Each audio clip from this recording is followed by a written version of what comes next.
مساء النور ولا صباح النور للجميع، كل واحد على حساب التموقعات الجغرافيه ديالو. نتمنى الصحه والسلامه الى كافه الانسانيه بدون استثناء. عذرا على هذا الغياب الطويل، ومرحبا مره اخرى عبر هذه النافذه التي هي نافذه الجميع بالدرجه الاولى.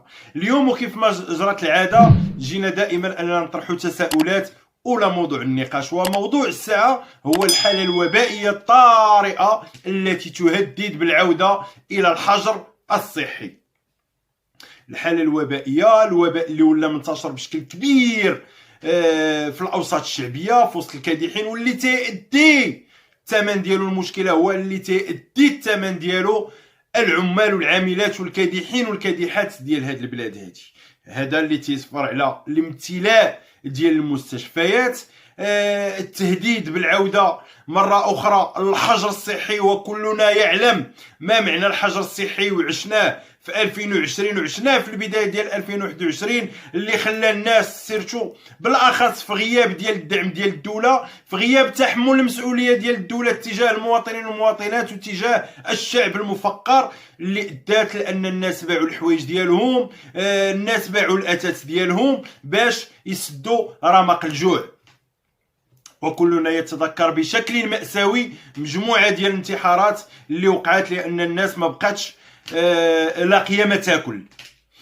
اللي كاين جديد في هذه الحالة الوبائية هو واللي خطير بزاف هو المتاجرة ديال الحكومة في الصحة ديال المواطنين، لأن كان بالإمكان ديال الدولة وكان بالإمكان ديال الحكومة ديال أنها تجنب هذا الانتشار الكبير ديال الوباء في وسط في الأوساط ديال المواطنين والمواطنات عبر التعميم ديال التحليله.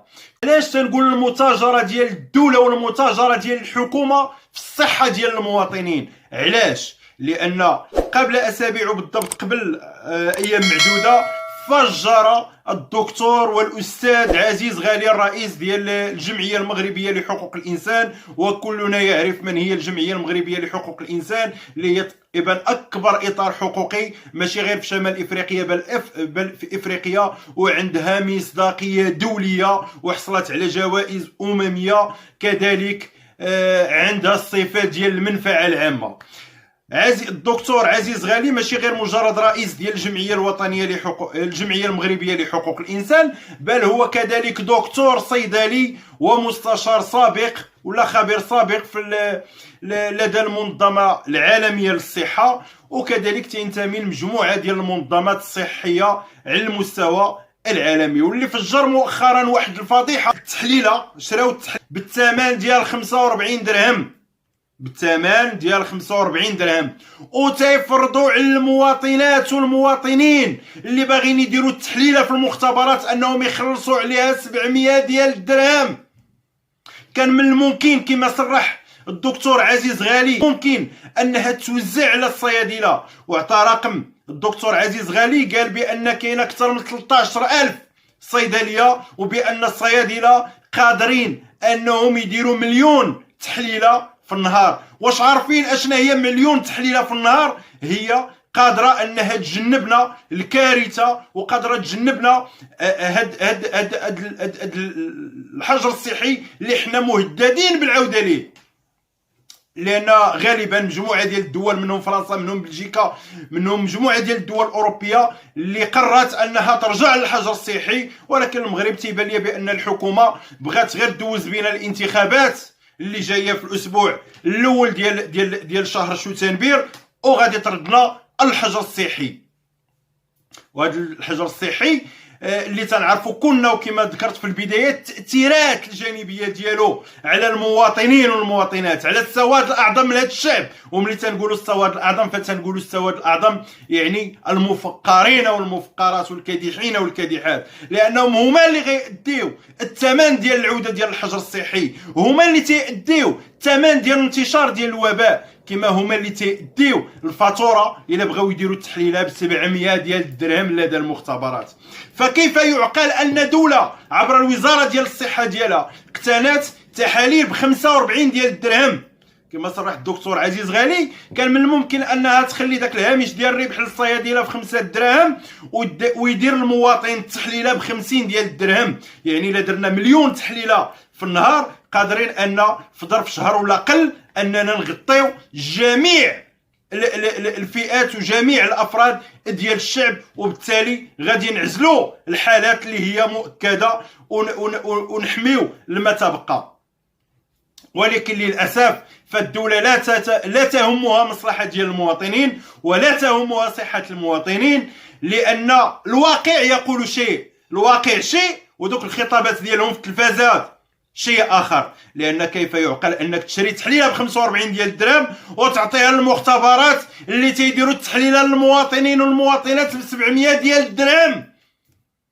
شوف النسبه ديال الهامش ديال الربح شحال، 45 درهم وتدير تحليله ب 700 درهم. شوفوا الهامش ديال الربح شحال. واش هذه ماشي متاجره في الحق ديال المواطنين والمواطنات؟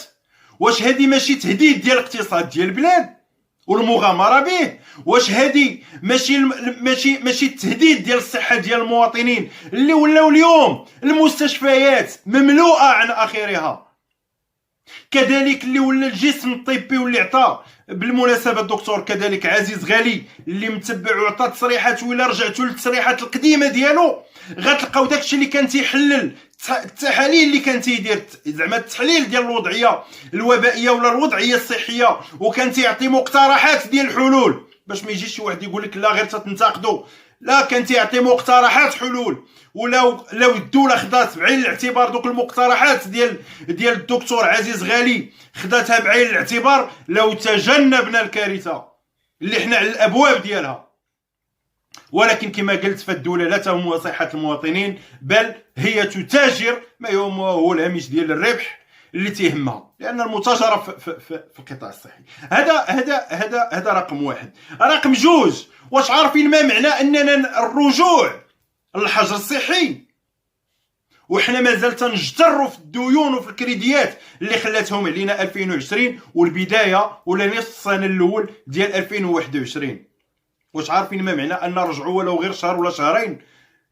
المعنى ديالو الحقيقي هو اننا على ابواب مجاعه